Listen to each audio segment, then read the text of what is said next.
Really? She asked. Are you going to teach me a kick-ass jutsu? The Cage Bunshin, he confirmed.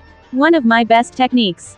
Now that he didn't have to care about his actions on the long term anymore, since he could jump from one world to another, Naruto could complete his counterpart's training without attracting attention.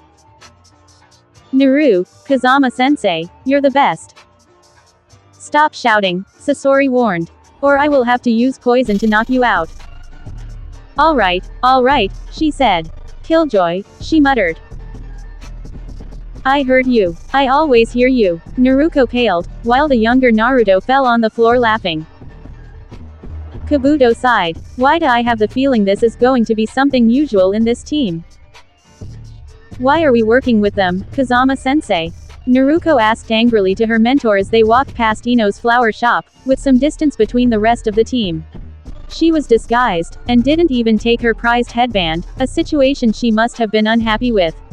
At least, nobody is glaring at her anymore, Naruto thought. They're all jerks. The teenager smiled. Naruto, in your life, you will have to work with some people that you dislike, and you will have to support them. Some are far worse than our current friends. Simply ignore them. Indifference is the greatest contempt. But Naruto. His voice was stern and sad. He narrowed his eyes at her. Bickering is funny as long as it is friendly, but don't let it degenerate into animosity. It will end badly, for you and for my counterpart. A smile formed on his face. A hollow one. I learned this lesson the hard way, believe me. Naruto eyed him uncomfortably. I understand, she said.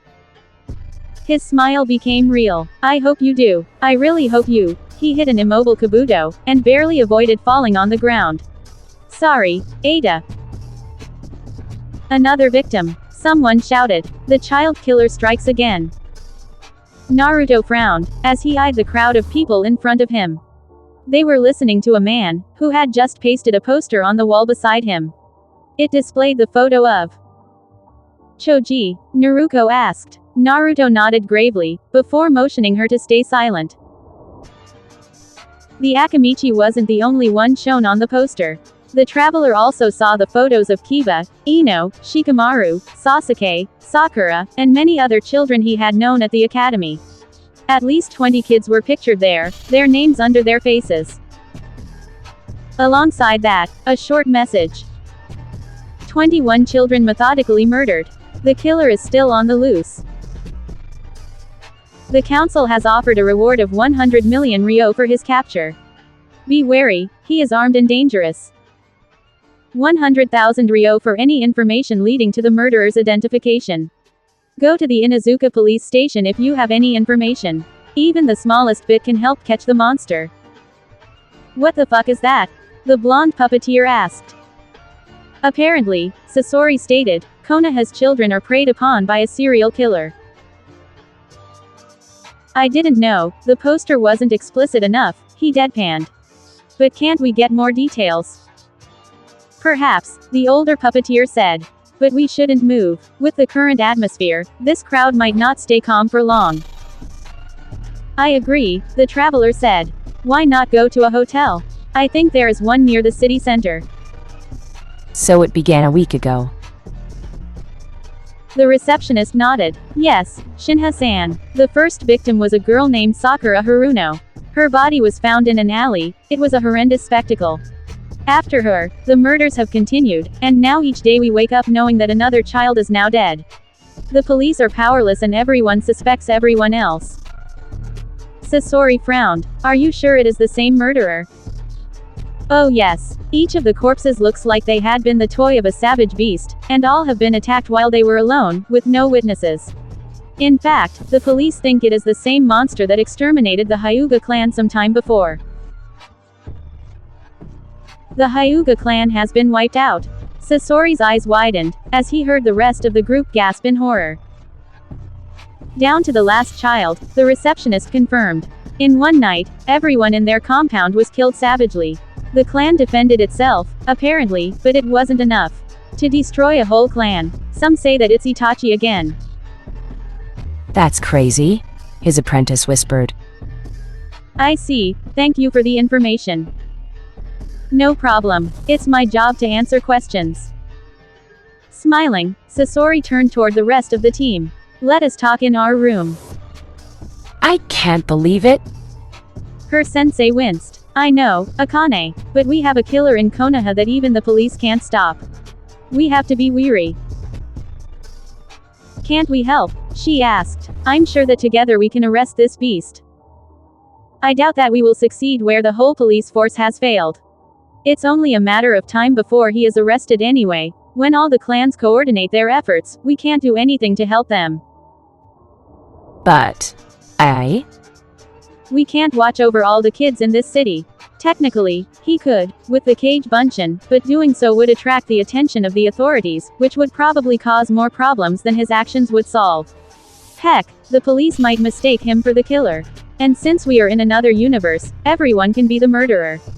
Everyone. Since it didn't happen back in your Sasori's homeworld, we don't have any relevant information.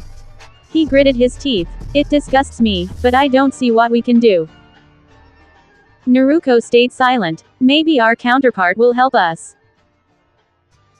Maybe, he said as he continued to walk through the streets.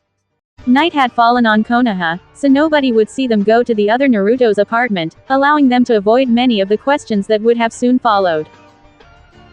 I hope he's nice, Naruto said. Or at least I hope he's better than this. Pervs. Kill them all. She fell on the ground, screaming, the noise resonating in her head. She was cutting through the ANBU's body as if it were butter. Eviscerating him, she then looked sideways at the second one, a female with the face of a cat. Out of my way, she told her. The Anbu didn't obey. A child and a man were hiding behind her, terrified. Leave, now, the Anbu shouted as she charged Naruto. Show her our power.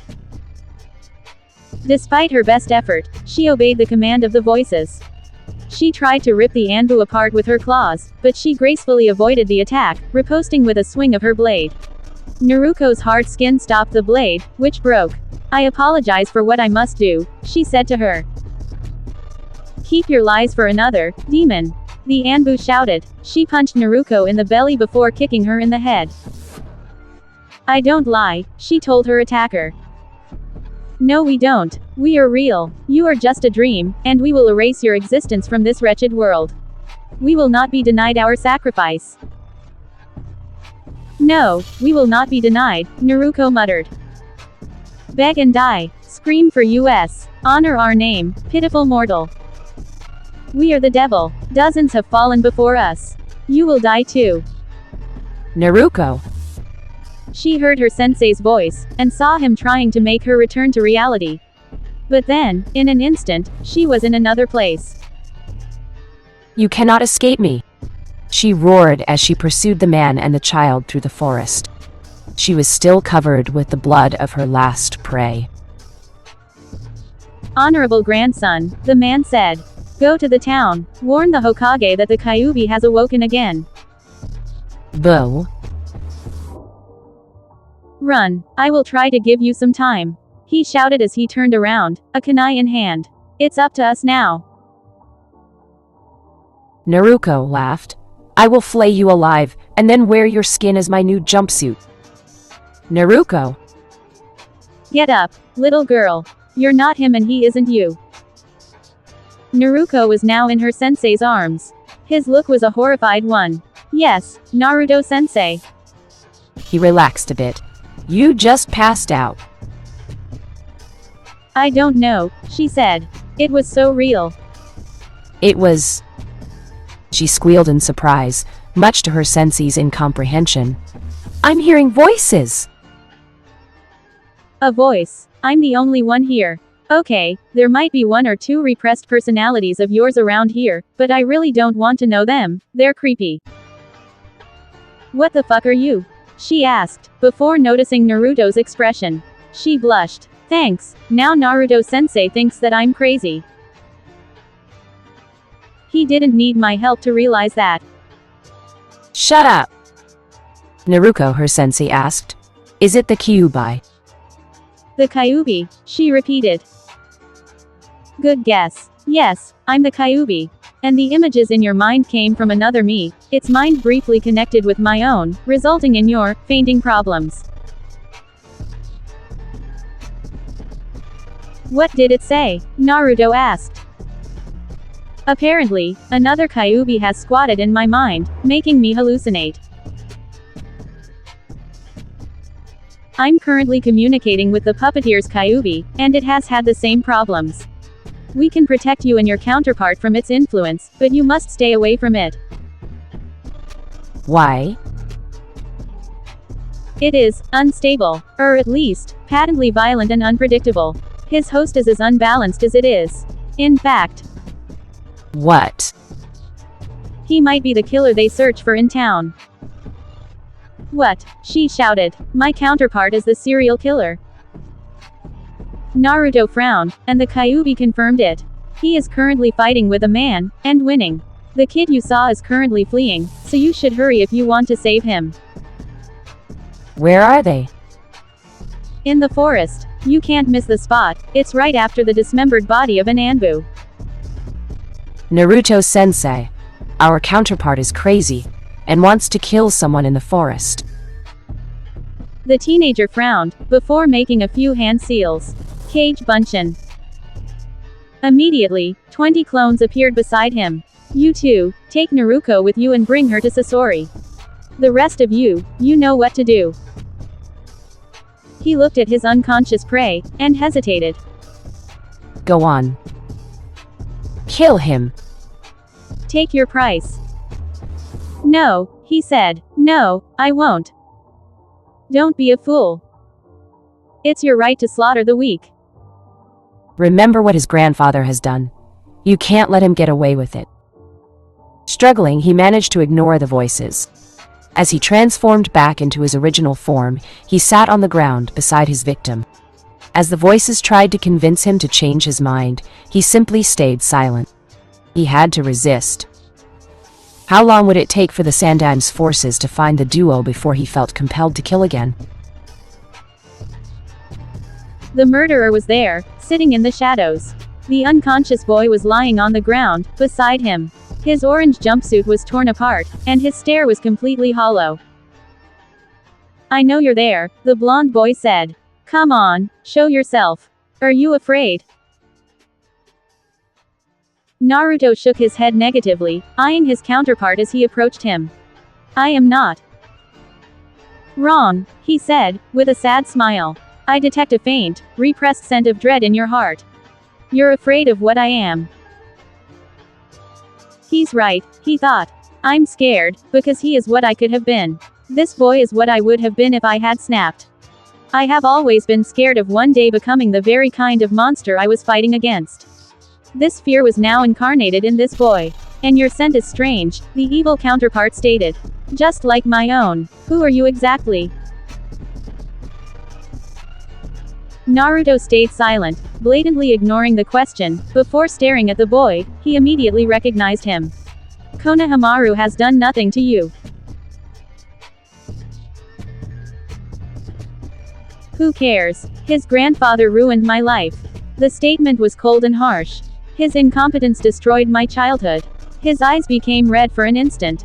Now it's my turn to break him, just as I have broken the parents of Konoha. He locked eyes with his older, scared counterpart. The young boy's gaze was now blue. How did you guess it was me? My werfox form doesn't have a scent nor fingertips, and my pheromones can mask my captive's odors and chakra signatures, so how did you track me down? How did you guess it was I who abducted this kid?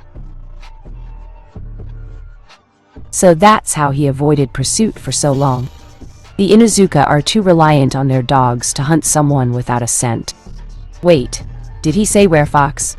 I know you more than you think, Naruto.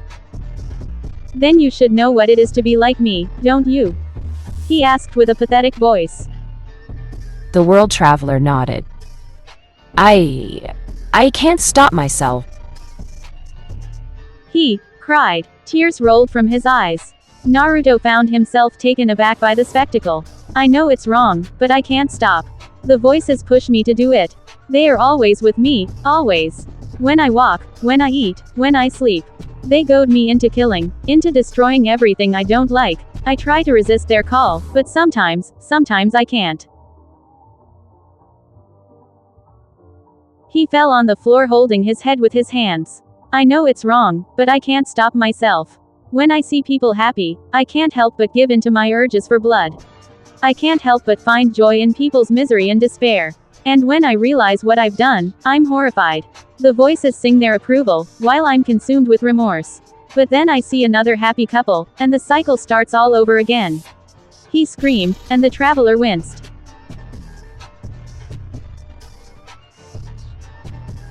I'm a vile, cursed being, but I can't go against my inner nature. I can't help but envy these kids, who have everything I ever wanted but will never have. I can't help but hate these parents who glare and make my life a living hell.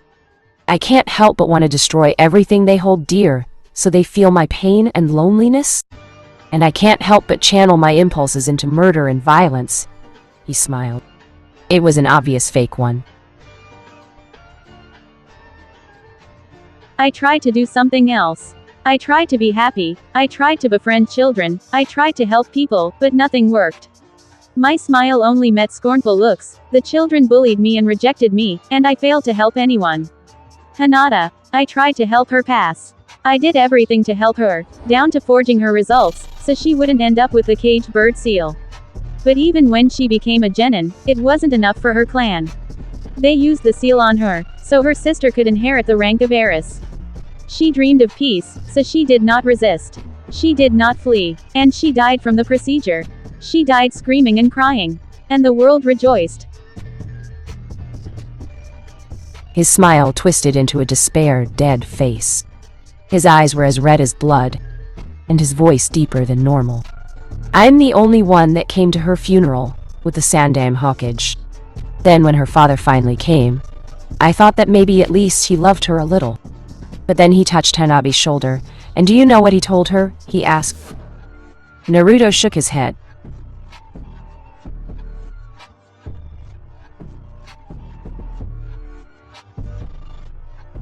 He told her, don't cry for this failure. Right before Hinata's corpse, his older counterpart paled. The Sandame said nothing. Nothing. He only intervened when I tried to attack the Hyuga bastard for killing his daughter. He went off without any problem, while I got scolded for assaulting a clan head. Can you understand what I felt when the Hokage, my idol, simply told me to act as if nothing had happened? Can you imagine what I felt when I saw all of my ideals about justice and morality being trampled on by my hero? Can you imagine? He yelled, completely incensed. His eyes returned to their blue color, and his voice became normal again. So I snapped. I gave up. The voices returned, and this time I accepted the power they offered me. The power to kill anyone, the power to punish every sinner, the power to spread my pain in every heart. One night, I used it to destroy the Hyuga clan. Funny, how their unbeatable Jukin proved itself useless against my fur and my claws. I killed everyone, down to the last child, the slaves who knelt before their abusers out of cowardice, and the masters who oppressed for the sake of oppression. Everyone. He slammed his fist on the ground. But the nightmare didn't end. The glares continued, the voices, advice became more convincing, and the power tainted my soul more and more, diluting it with promises of revenge. And deep down, I realized that despite everything, I liked the situation. I liked to kill people, to hurt and to destroy. It disgusted me, but deep down I wanted to make others suffer, even when they were innocents. But there is no such thing as an innocent, no. In this world of hurt without justice, how is it possible to distinguish the pure and the wicked? When good is not rewarded and evil not punished, why do morals exist? To keep the sinless grounded, while the corrupt prospers. His eyes became red, and his face became more animal-like. Naruto immediately took a battle stance. You don't have to sink to their level. He shouted. Murder is not the solution to our problems, it only perpetuates them. Don't listen to the voices, they only want to corrupt you. Death is our only escape from this pointless life. The transforming boy stated. Fur and a tail grew, fangs and claws appeared, and his size doubled, an act that opened new holes in his jumpsuit. He now looked like a mix between a fox and a human, neither one nor the other. It wasn't the Kyuubi's chakra that caused this transformation. It was simply natural. Has he fused with the Kyuubi to the point of developing a bloodline? Perhaps it is an ability given to him by the demon like Gaara's sand control. Death doesn't solve anything. It only spreads pain to the living. The pain will become hatred and stoke the fires of revenge. It's a vicious circle that you will begin. Without pain, people don't care about consequences for their actions. They continue to make others suffer, until they receive a proper punishment. Only through misery shall the world learn peace. You will begin a spiral of death. An eye for an eye leaves the whole world blind. People will continue to fight their rivals until nothing remains. Is this the future that you want to build? Is this the future that Hinata would have wanted? He questioned. He had pressed the right button. The werfox's jaw dropped, and he stayed silent a moment. She died wishing for peace between the branch and the main house. She died wishing for justice. She died for her beliefs, only for her father to trample on them. Then live by them, Naruto said. Realize her dream of peace, and don't give up on it. Her ideals cannot be realized. His despaired voice made Naruto cringe. They are still worth fighting for. Giving up on them is even worse than trying to realize them, even if it's not possible. Do you think she would have wanted you to become the very monster she reviled? Do you want to accept the dark destiny that Konoha wanted you so badly to follow? Are you going to give them the satisfaction of being right? Prove them wrong. You can be better than them all, if you try hard enough. Justice is perhaps a utopia, but you can help her progress wherever you can. Don't waste Hinata's death. I can't repress my impulses, he shouted. I can't help but try to hurt people. The voices are goading me into murdering them. Then hurt the wicked. If you can't help but kill people, then channel your impulses toward destroying those that deserve their fate. Killing everyone is not necessary. Hinata's father deserved his punishment, but not Hanabi. She couldn't do anything to help her sister. The children that you kill mustn't pay for the crimes of their parents. Justice won't be blind as long as you are its eyes. Eradicate the guilty but protect the innocent, that's what you can do.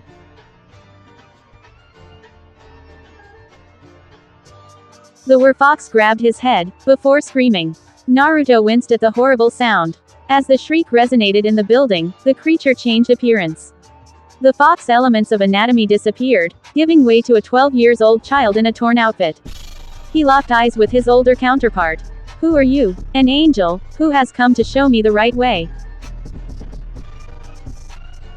Naruto smiled. I'm neither an angel nor a demon. I am simply... He dissipated the advanced henge, revealing his face to the amazed boy. You. Near the forest's border, Naruto and his clones, each holding a boy on their back, met the rest of the group. They seemed to be waiting for him. All frowned at the view of his sleeping counterpart.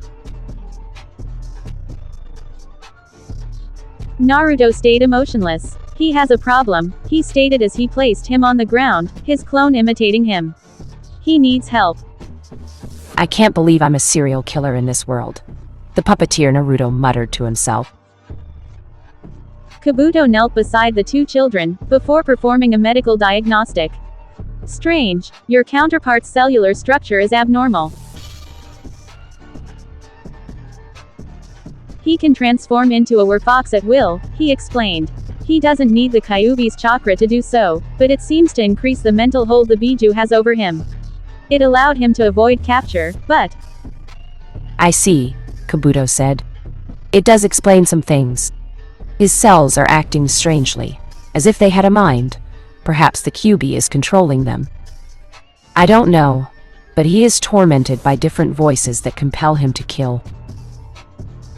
The seal should protect him from the Kyuubi's influence, Sasori stated. Take off his jumpsuit. Naruto obeyed, revealing the Yondaime seal to everyone. Sasori frowned. It is perfectly normal. Wait, you said he was hearing voices. Seeing the blonde's nod, the missing nin frowned. I don't know if I'm right, but I think he might have developed some kind of mental illness. With the Kyuubi's influence, anything is possible. It might even be a bloodline. If only we had more time. We don't, the puppeteer Naruto stated, as he observed a number of lights coming toward them. Konoha has noticed the disappearance of their leader's grandson. The Inuzuka are leading them. They must have followed Konohamaru's odor, now that the werefox's pheromones aren't masking his scent. Naruto stated. Sasori locked eyes with Kabuto. I have a plan. Naruto stayed immobile, even as several Anbu appeared on the scene. He was unfazed by the mobs coming with torches and pitchforks. Kill the demon, Shuza Akamichi ordered. Burn him, a man shouted. Execute this child killer, Sakura's mother yelled. He must die for what he did to the Hyuga clan. Finally, the Sandaime Hokage appeared, followed by two Anbu. Naruto identified one of them as Kakashi eyeing his unconscious grandson. His eyes were radiating with fury. He stared at the unconscious killer. Naruto Uzumaki, he declared with a cold tone, I have overlooked many of your misdeeds, and it has cost Konoha dearly. I won't commit the same mistake again. Misdeeds? Everyone looked at Naruto, who glared at them furiously. Misdeed? You dare you make him the criminal. He is your victim, he yelled. You created him. You twisted him, you warped him until nothing human remained in him. You made his life a living hell, and now you condemn him for lashing out against you. Our children did nothing, Ino's father said.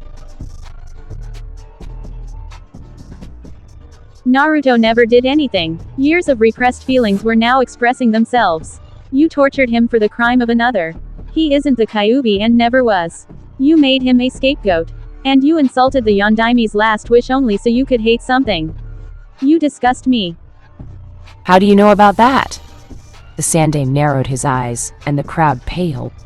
This is an S-rank secret.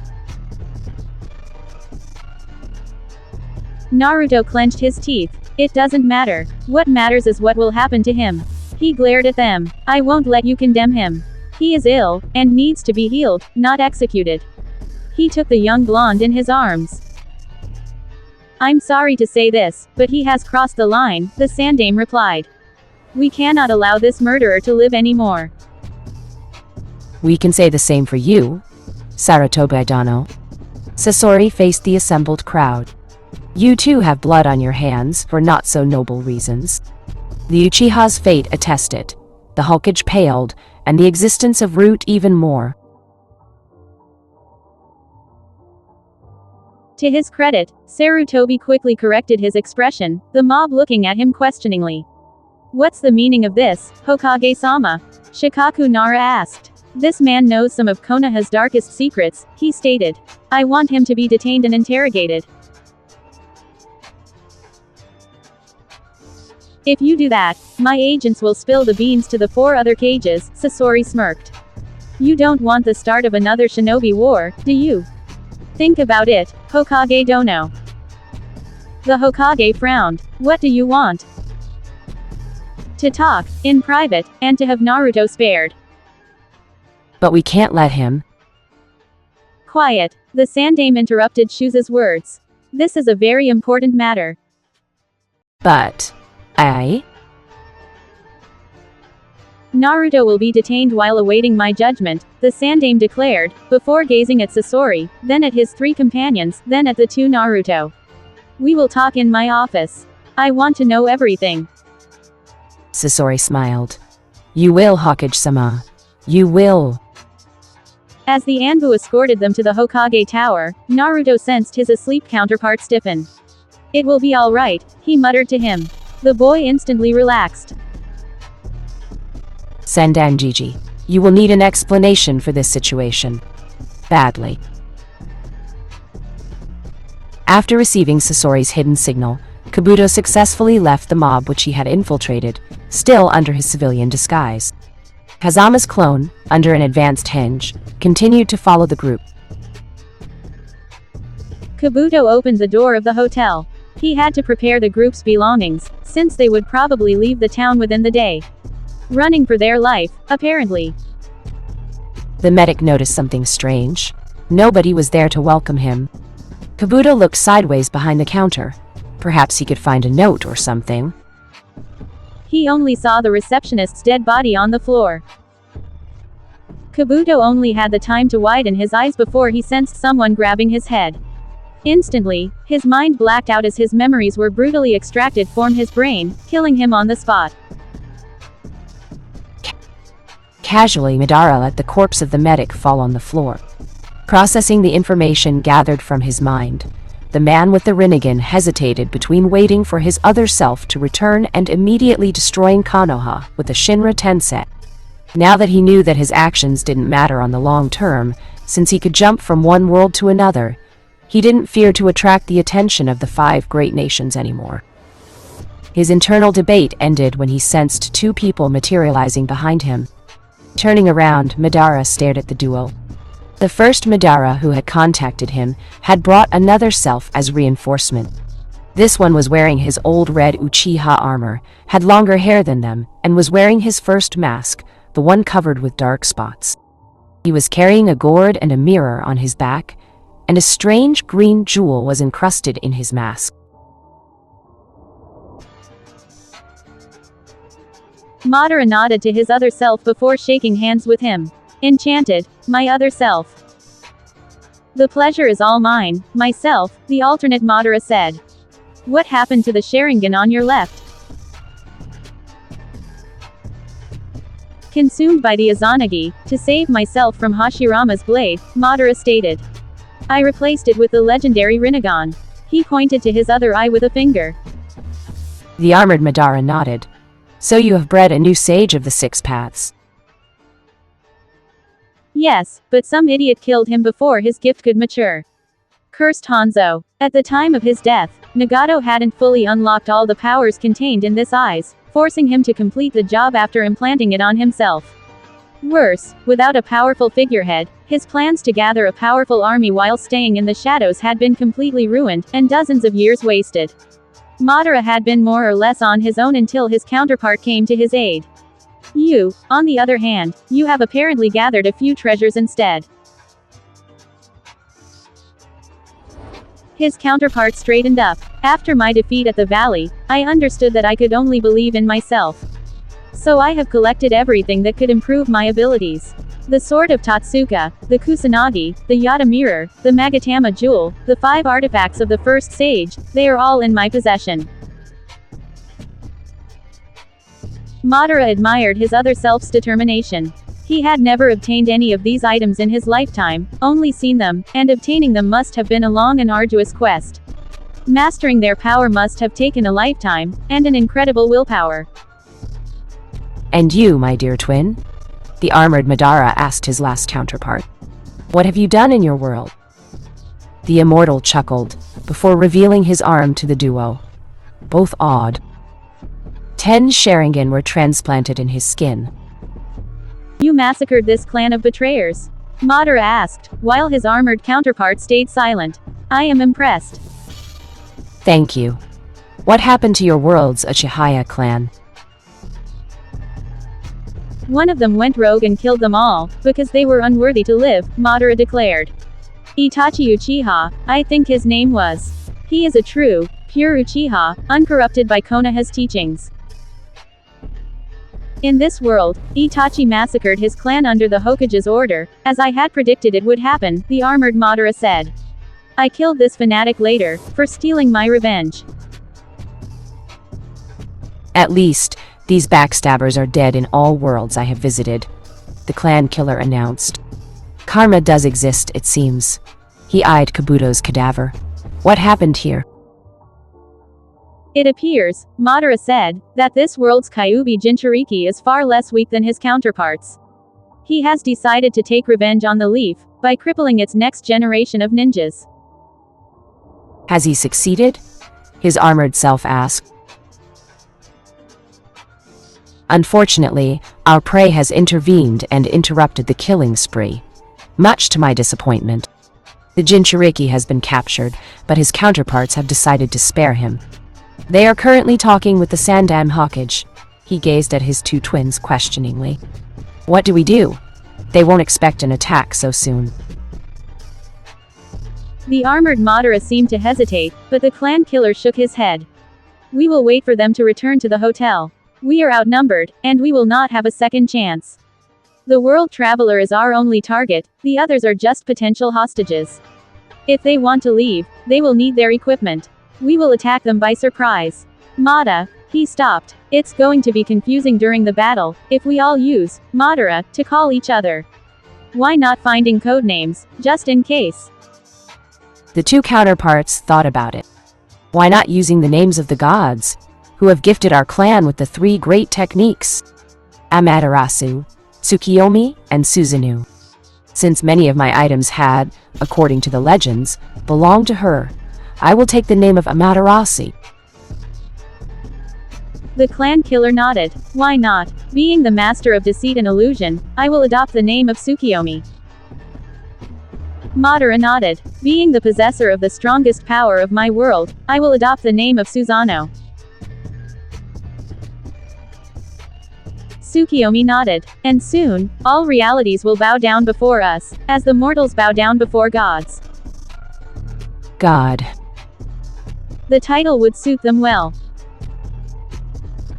Chapter 5. Blaze. The Hokage's office was the same as the one from Naruto's homeworld. Clean, bright. How nostalgic. He had the feeling he had left his reality years ago. If only he wasn't under the watch of at least 10 Anbu, he might have enjoyed the situation. So, the Sandaime Hokage asked as he sat on his chair. Who are you? He seemed to be a calm and harmless old man, but everyone in the room was aware it was merely an illusion. The ninja didn't earn the title God of the Shinobi without a reason. He gained it by crushing his rivals and breaking down the enemies of his country. And technically, by shielding a child murderer and blackmailing the Hokage into submission, Naruto's team could be considered a menace to Konoha's safety. At least, Sasori's threat was keeping them alive for the moment. Naruto would have to question the puppeteer on how he had gained sensitive information on the village in such a short time. He had been amazed when the mob didn't attack. Tens of parents, all ready to avenge their child. Perhaps they were confident in the Hokage's judgment. His grandson had been almost killed. They must be believing in his willingness to execute the demon child later. He had almost decided to teleport the group into another world. Supplies or not, but Sasori's words had troubled him. What was he talking about? If he had mentioned the seal, then Kabuto would have left his cover to join them, and they would have jumped into another reality. The puppeteer wanted to talk to the Hokage beside allowing Kabuto to recuperate what they had left at the hotel. That was obvious. Some travelers, with different objectives who banded together for practical reasons. Sasori answered. The Hokage frowned. You will have to give me more than that. I'm afraid I have to deny your request. The spy master said. You see, revealing our identity would unfortunately involve some nasty secrets that I don't think you would like to share with your Anbu, since they implicate some of the previous SS rank secrets that I evoked previously. This made Naruto stiffen slightly. He ignored the existence of this level of secrecy, but somehow it didn't surprise him. If his state as Jinchuriki was an S-rank secret and known by every adult in the village, then it was obvious that the greatest secrets of Konoha were, well, secret. The Sandaime stayed silent a moment. Anbu, leave the room. Everyone looked at the Sandaime in obvious surprise. But, Hokage-sama. Leave the room, the old man repeated, ignoring a disguised Kakashi's worries. I don't fear them. Lock the door behind you. I understand. The shinobi left the office, the other Anbu behind him. They closed the door behind them. Sasori smirked. I must admit it. It takes a lot of balls to lock yourself in a soundproof room with possibly hostile ninjas. Kill me, and the whole village will be after you before you can blink, the Sandaime declared. Now, let me explain what I want. I want to know who you are, what you're doing in Konoha, How do you know this town's darkest secrets? Why do you protect an unstable psychopath? Naruto gritted his teeth at the statement, and he sensed the boy in his arms stiffen, and especially why one of you looks like an older version of our Jinchuriki. He locked eyes with Naruto. Naruto glared at him. It's because I am an older version of Naruto. He turned to face his two other counterparts. Drop the hinge. Naruto didn't hesitate, revealing her features instantly. The blonde puppeteer looked at his teacher, before obeying as he saw approval in Sasori's eyes. The clone disguised as Kabuto didn't obey, since he had to cover the model. The Hokage paled. "What's the meaning of this?" he asked. Sasori smirked. "Everyone, show your seal." As the teenager, Naruto and the green Naruto partially took their shirt off. They channeled chakra on their belly, revealing the Yondaim's seal. The Hokage gaped, especially when the blonde puppeteer tapped into the Kyuubi's power for a few seconds. Sasori continued to smirk. "I am Sasori of the Red Sand, and the man next to me is my subordinate, Adachi Tojo. These three are alternate versions of Naruto, coming from different dimensions, such as the two of us." The old man's jaw dropped. "Explain," he ordered. A few explanations later, the Sandaime massaged his temples. "This is insane, but somehow I believe you. It is impossible to duplicate a Bijuu's chakra." He stared at the group. "And now I understand why you want to protect Naruto." "We could have been like him," the teenager said. "We can heal him." "I doubt that," the Hokage said. "You have seen what he is capable of."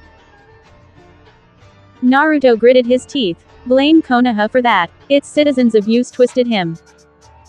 Hokage-sama, his puppeteer counterpart, said, "May I ask how this situation came into being? It didn't happen in our world, so..." The Hokage's look saddened. "I failed to protect him. Naruto has enemies?" From within the village, he said, "You must probably know how Konoha is directed, don't you?" Sasori nodded. The Hokage commands the shinobi forces. The daimyo gives the funds. The Council of Konoha propose laws, or validate the ones proposed by the Hokage.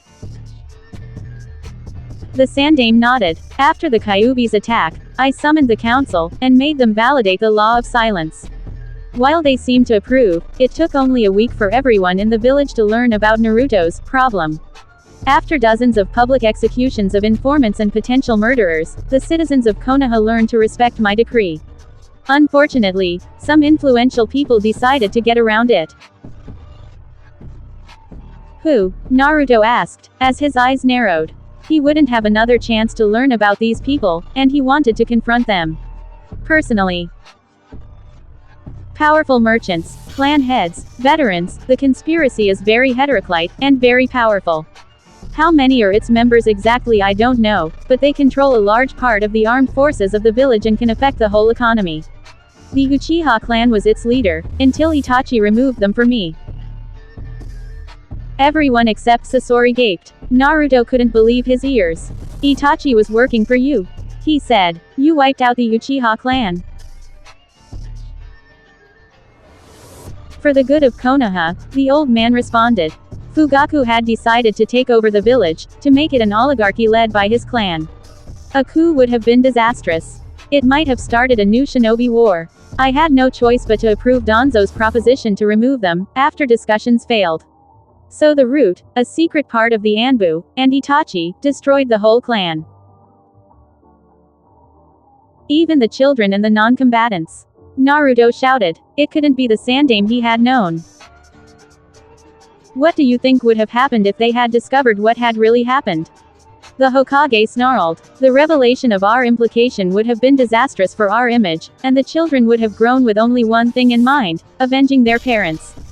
Konoha would have been threatened again. Naruto grit his teeth. Then why did you leave Sasuke alive? We needed a witness to make our cover story more believable, the Sandaime said.